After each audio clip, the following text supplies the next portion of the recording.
Queridos hijos míos, tengan todos ustedes muy buenos días, buenas tardes, buenas noches, dependiendo el país y el lugar donde tú te encuentres. Para mí, acá en Perú, es buenas tardes. Hoy día, mis queridos amores, quiero hablarles de algo muy importante, sí, porque todos necesitamos abrir los ojitos de verdad y darnos cuenta de que las cosas que hacemos equivocadamente y cometemos errores, tenemos que soltarlas. Tenemos que aprender a actuar, hablar y hacer las cosas. Porque todos nosotros llevamos, perdón, toda una vida equivocándonos. Y lo primero que hacemos mal, casi siempre, no solamente hoy día, mis corazones, lo que primero que hacemos mal es no saber cómo hacer, cómo decir. Hay una frase que nos enseñó Jesús: pide y se te dará. ¿Ustedes la recuerdan, mis amores? Yo sí la recuerdo muy bien. Y es por eso que hay muchas personas que ahora solo piden y creen que se les va a dar. Pues no es así. Es por eso que yo quiero aclararles esto. Está narrado en la Biblia etíope por María Magdalena. Porque llevamos toda la vida usando la frase más famosa de Jesús de forma incorrecta. Y por eso tus oraciones parecen rebotar contra el techo. Ay, ya viene la bulla, pero seguiré. Te enseñaron que la clave es pedir, pero en realidad es que pedir es la forma más rápida de no recibir nada. Lo que realmente dijo Jesús fue enterrado hace 2000 años para darte el control de tu realidad. Te haría imposible de manipular. Hay una sola palabra en el idioma original que los traductores eligieron ignorar. Una palabra que convierte un ruego desesperado en un comando de creación. Si no entiendes este error, seguirás operando bajo las reglas de otros. Quédate conmigo, porque ahora vas a descubrir la trampa del tiempo y vas a entender por qué el universo del tiempo, vas a entender por qué el universo no responde a tus súplicas, sino a tu herencia. Empecemos, mis amores. En el Evangelio de Mateo, capítulo 7, versículo 7, Jesús dice: pedid y se os dará. El texto fue escrito en griego antiguo, y la palabra exacta que usó Jesús para pedir no es la que usarás para suplicar a alguien superior. No es de Mayaí, que significa rogar e implorar. La palabra que eligió Jesús es aiteo. Y en griego del primer siglo, aiteo significaba reclamar lo que ya te pertenece por derecho de conciencia. Una sola palabra. Y 2000 años de súplica te convierten en 2000 años de herencia robada. Si la palabra correcta es reclamar, entonces Jesús no dijo mendigad, dijo reclamad lo que es vuestro. No desde la carencia, desde la herencia. No desde el miedo de que Dios no quiere darte algo, desde la certeza de que ya es tuyo.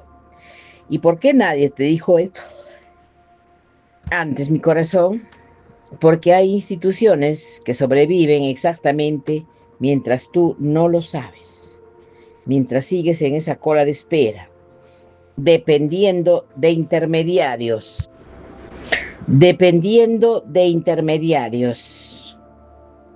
pagando entrada para acceder a lo que ya vive dentro de ti.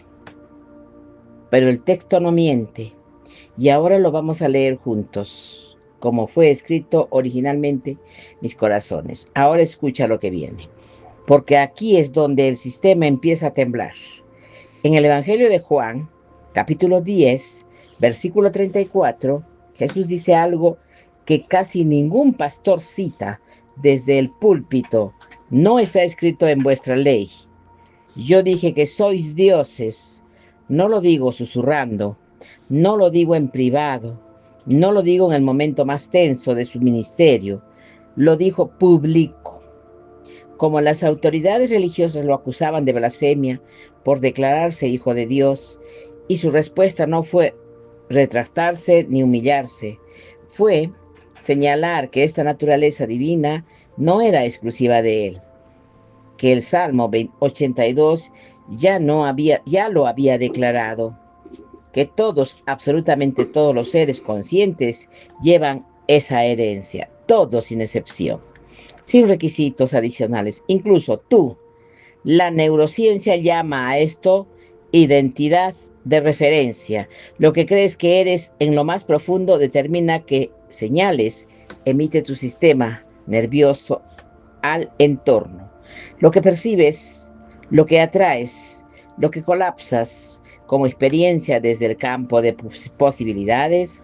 Jesús lo dijo en términos espirituales 2000 años antes. La fuente no está fuera, esperando ser convencida. Está dentro, esperando ser reconocida. Y lo que viene ahora es lo que realmente asusta al sistema, lo que ninguna misa explica en su totalidad.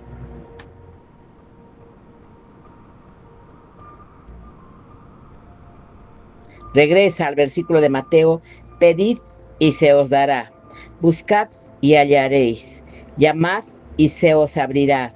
3 acciones distintas.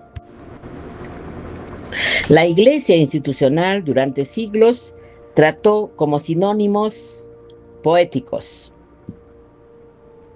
como repetición histórica, para dar énfasis, pero en el pensamiento hebreo antiguo, la repetición en 3 siempre es una escalada.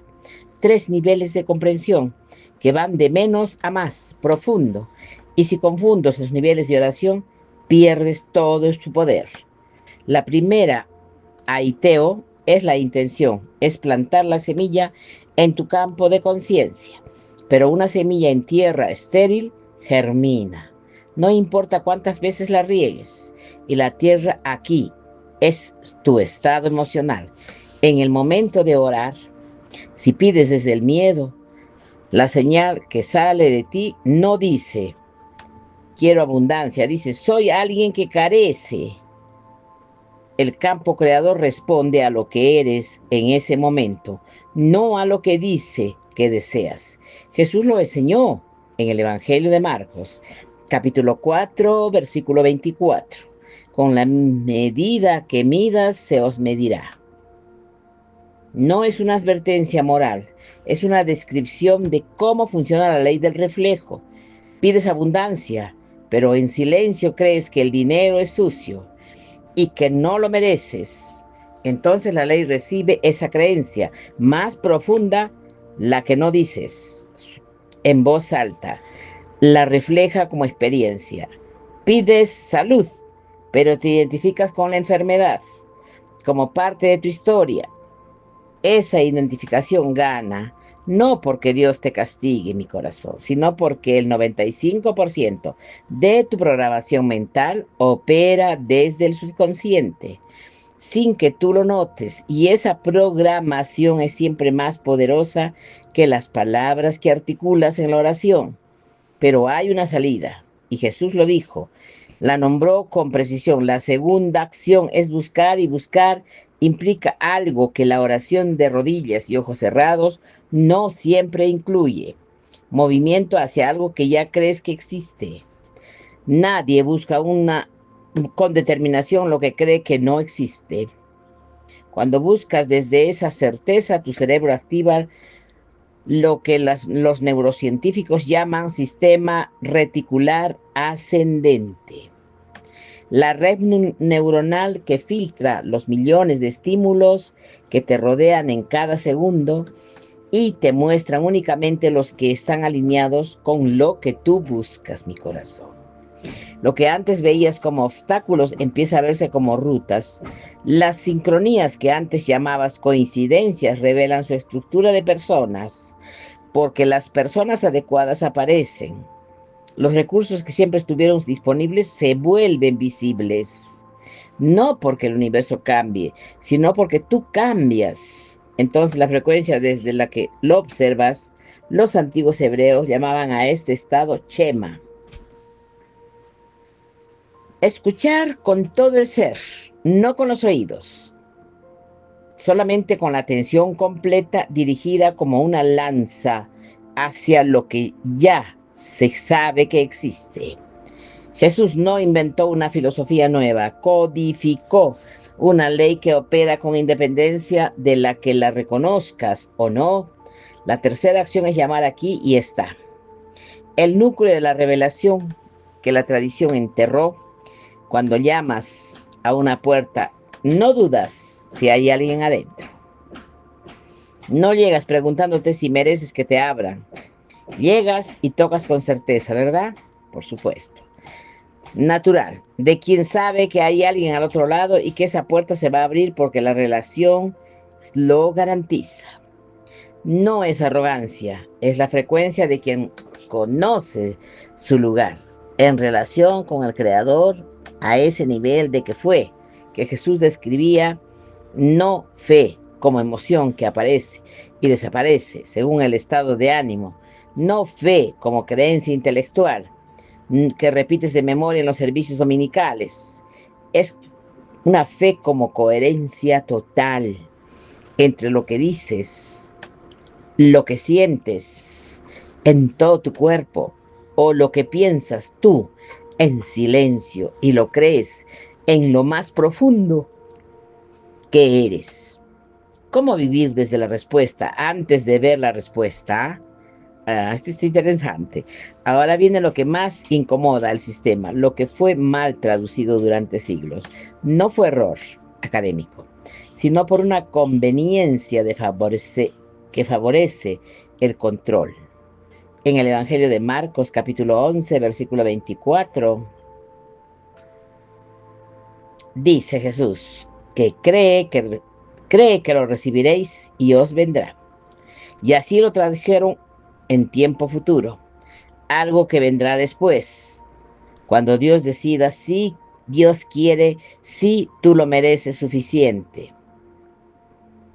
Una posición de espera eterna que te mantiene dependiendo de intermediarios que supuestamente conocen mejor que tú cuando sí eres digno. Pero el verbo original está en tiempo aoristo griego y el tiempo aoristo no indica el futuro, indica una acción ya completada, una acción que ocurrió. La traducción más fiel al original griego sería: cree que ya lo habéis recibido. Ya, en este momento, no mañana, no cuando mejores tu conducta. En el momento de pedir, ¿sientes la diferencia? Una versión te pone en cola, la otra te pone en posición.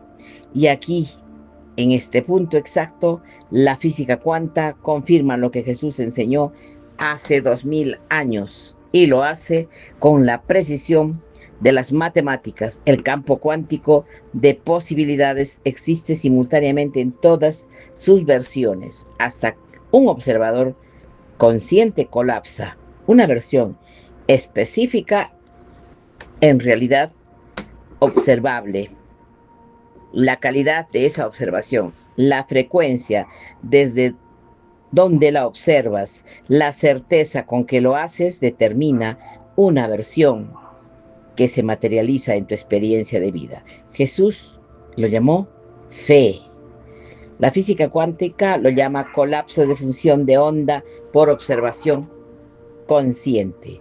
Son el mismo mecanismo, descrito en dos idiomas, separados por 20 siglos. Pero entonces, ¿por qué la mayoría de las personas ora toda su vida? No ve resultados. ¿Por qué la gente que lleva décadas repitiendo oraciones, asistiendo a ejercicios, cumpliendo rituales y su vida no cambia? Esa es la pregunta que el sistema prefiere que nunca hagas, porque la respuesta te libera de él. En el Evangelio de Lucas, capítulo 17, versículo 21, dice: algo que la iglesia institucional interpretó durante siglos de la manera que más le convenía.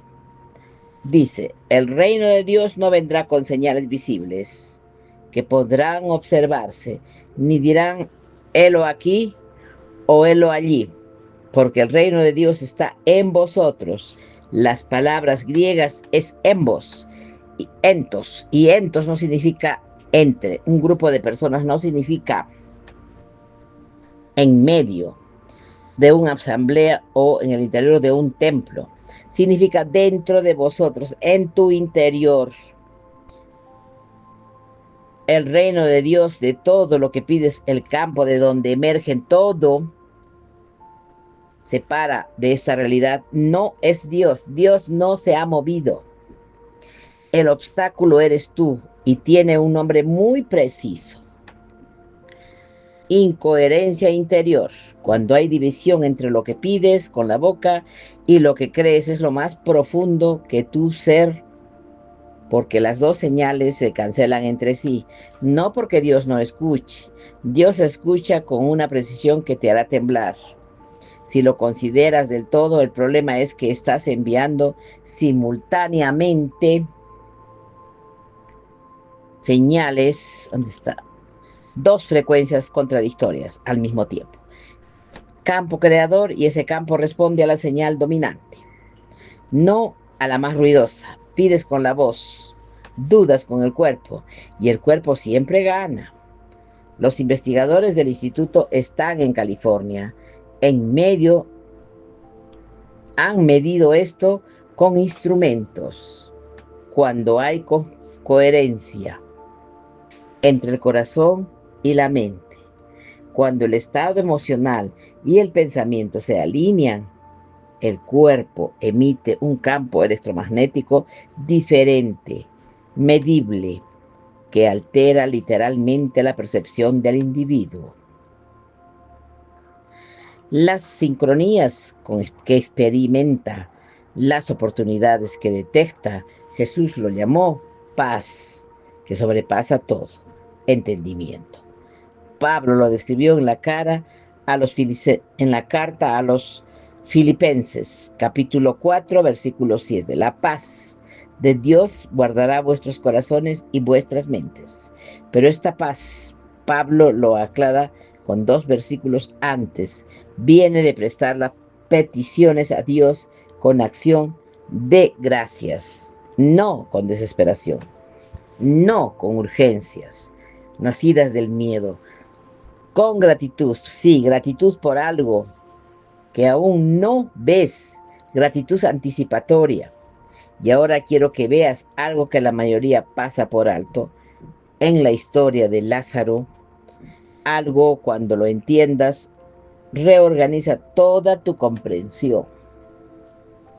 ¿Cómo funciona la oración en el Evangelio de Juan, capítulo 11? Hay un detalle que se escapa de la lectura rápida.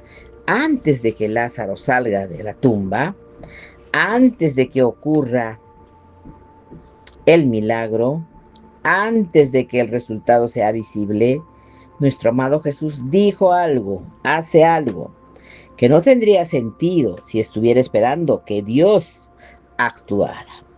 Levanta los ojos al cielo y dice: Padre, gracias te doy por haberme oído. ¿Se dan cuenta? Gracias antes del milagro, antes de ver el resultado, antes de que Lázaro del primer paso fuera de la tumba. Esa gratitud anticipatoria no es actuación, no es autoengaño, es la expresión natural de alguien que opera desde un nivel de conciencia, desde el tiempo. No separa la petición de la respuesta, donde lo que pides y lo que recibes son lo mismo. Son el mismo evento, vistos desde 2 puntos diferentes de la línea temporal, porque los físicos cuánticos llaman a eso no localidad temporal, la capacidad de ciertos estados cuánticos de no estar confinados a un punto específico del tiempo. A esto Jesús lo llamó fe. Y era el mismo mecanismo que él aplicaba con una consistencia que sus discípulos observaban, sin poder explicarla del todo, porque él vivía siempre desde la respuesta, nunca desde la espera. Y lo que más asusta al sistema religioso viene ahora, la frase que pocas iglesias se atreven a leer en voz alta, porque destruiría el modelo de control espiritual que han construido en el Evangelio de Juan. Capítulo 14, versículo 12. Jesús dice: de cierto os digo que el que en mí cree, las obras que yo hago, las hará también, y aún mayores obras que estás ahora, estas harás ahora, mayores que las de Jesús, no menores, no similares, con suerte. No, quizás algún día, si eres suficientemente santo, mayores ahora que cualquier persona que crea, porque no se enseña esto en el primer domingo de catequesis.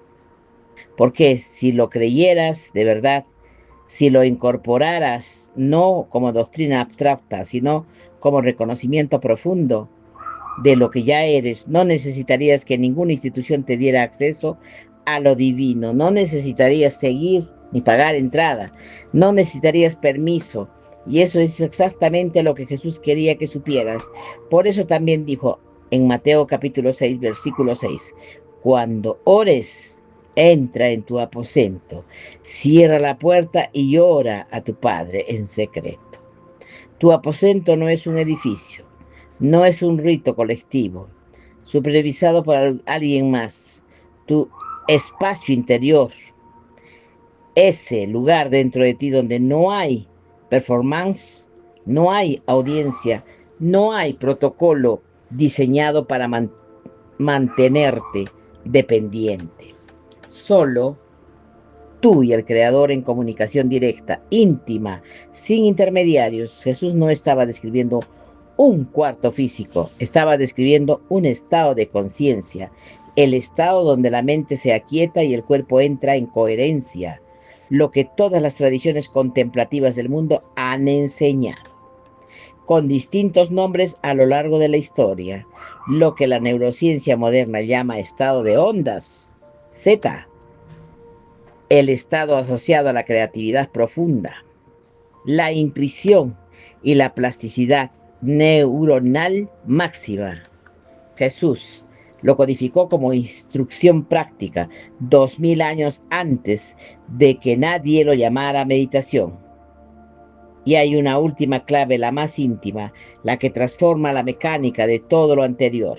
Cuando los discípulos le pidieron a Jesús que les enseñara a orar, si no les digo un sistema de rituales ni una idea de pasos, les digo que una sola palabra que lo cambia todo desde la raíz. Abba. En arameo, el idioma que Jesús hablaba todos los días en Galilea, Abba no es el término formal para padre, no es el título ceremonial que usarías ante una autoridad. Abba es la palabra más íntima, la que un niño pequeño usaba en casa con su papá. La equivalencia más cercana en español sería simplemente papá. No señor, no altísimo, papá. Y esa relación de palabras no fue casual, fue una declaración de guerra que contra todas esas reflexiones, ¿dónde está? ¿Dónde esa? Ay, misa.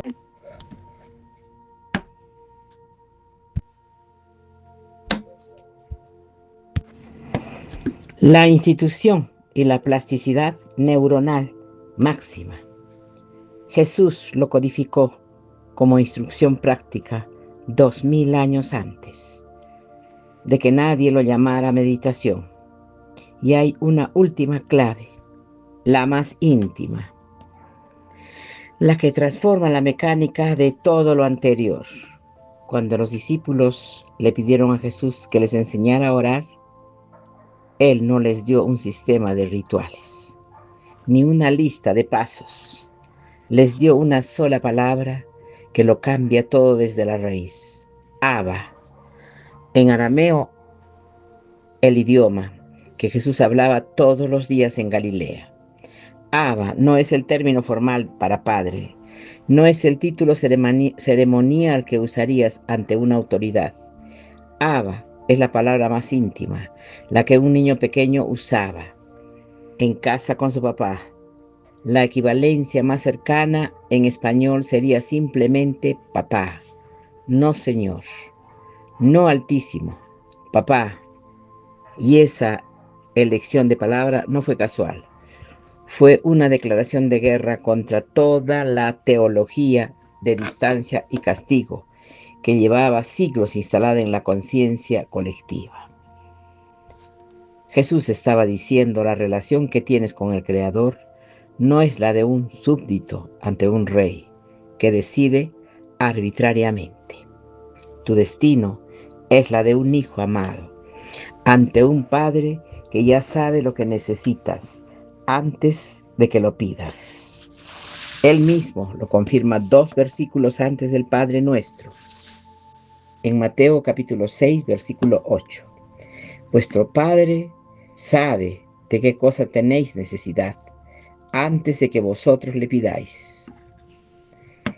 Antes no, después de que lo pidas con suficiente fervor, antes, si el Padre ya sabe lo que necesitas antes de que lo pidas. Entonces, la oración no es para informar a Dios de algo que ella desconoce. La oración no es un formulario que presenta solicitudes o una burocracia cósmica. La oración es para transformarte a ti, para mover tu estado interior desde la duda hacia la certeza, desde el miedo hacia la confianza, desde la sensación de separación hacia el reconocimiento de comunión.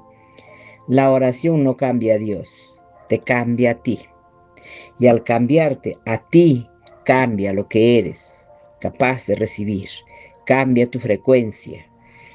Y esa frecuencia nueva colapsa una versión diferente de la realidad en tu experiencia de vida. Eso es lo que Jesús vino a restaurar, no una religión más, la conciencia de lo que ya eres. En el Evangelio de Lucas, capítulo 4, versículo 18, leyendo el rollo del profeta Isaías en la sinagoga de Nazaret, Jesús dice: el Espíritu del Señor está sobre mí, porque me ha ungido para proclamar libertad a los cautivos. Libertad a los cautivos, no a los cautivos en prisiones físicas, mis amores, solamente a los cautivos de un sistema de creencias que los mantienen pequeños, a los cautivos en la narrativa de que son indignos, insuficientes, necesitados de permiso para acceder a su propio poder creador, a los cautivos en una espiritualidad de miedo que los conecta con un Dios de castigo en lugar de un Padre de amor absoluto. Esa libertad no es un mensaje de consolación, es un cambio de identidad. Pide como heredero, no como mendigo. Busca como quien sabe que encontrará. Llama con la autoridad de quien conoce su nombre y el nombre de a quien llama, porque el texto original dice que sois dioses, que el reino está dentro, que ya lo habéis recibido, que haréis obras mayores. Todo eso está escrito y ninguna traducción selectiva puede borrarlo por completo. Cada vez que eliges orar desde la paz, en lugar desde el pánico, estás fortaleciendo esa coherencia interior. Cada vez que agradeces algo antes de verlo con tus ojos físicos, estás ejercitando exactamente el nivel de fe que Jesús describió en Lázaro. Cada vez que reconoces tu naturaleza divina, en lugar de aceptar la narrativa de que eres una víctima impotente de las circunstancias, estás operando desde el conocimiento que Jesús vino a restaurar. No hay deuda que pagar antes de que el Creador te tome en cuenta. No hay ritual adicional que cumplir. Solo hay una coherencia interior que desarrollar. Una alineación entre lo que eres por dentro y lo que reclamas afuera. Pero hay una enseñanza de Jesús, perdón mis amores, que sí fue borrada completamente. Una, que la iglesia no solo ignoró, sino que persiguió durante siglos y declaró herética. Una que tiene que ver con la naturaleza sagrada del cuerpo, con una energía que Jesús enseñó en privado a sus discípulos más cercanos y que los evangelios canónicos eliminaron de manera sistemática en los concilios del siglo IV. Es la enseñanza más censurada de Jesús y tiene que ver con el sexo. Lo que Jesús realmente dijo sobre eso es: lo que estás a punto de descubrir. Y recuerda, no estás solo, Dios va contigo y yo también. De verdad, mis amores preciosos, hasta aquí llegamos hoy día. He tenido que regresar de la reunión que he ido con mi hija a llevarla, o mejor diré, a recogerla de la segunda intervención que le han hecho, y acabo de regresar, mis amores. Lo dejé en la mitad, pero vamos a continuar. Yo voy a buscar algo más explicativo sobre referente al sexo, para que todos tengamos una idea lógica de lo que nuestro amado Maestro Jesús nos dejó para nosotros. Y en especial, yo creo que voy a recurrir a los evangelios etíopes. Ahí es donde voy a encontrar más claridad de todas mis preguntas y mis dudas, mis amores. Ha sido un placer muy grande para estar con todos ustedes, mis corazones preciosos. Besitos. Estamos en contacto. Hasta prontito. Chau.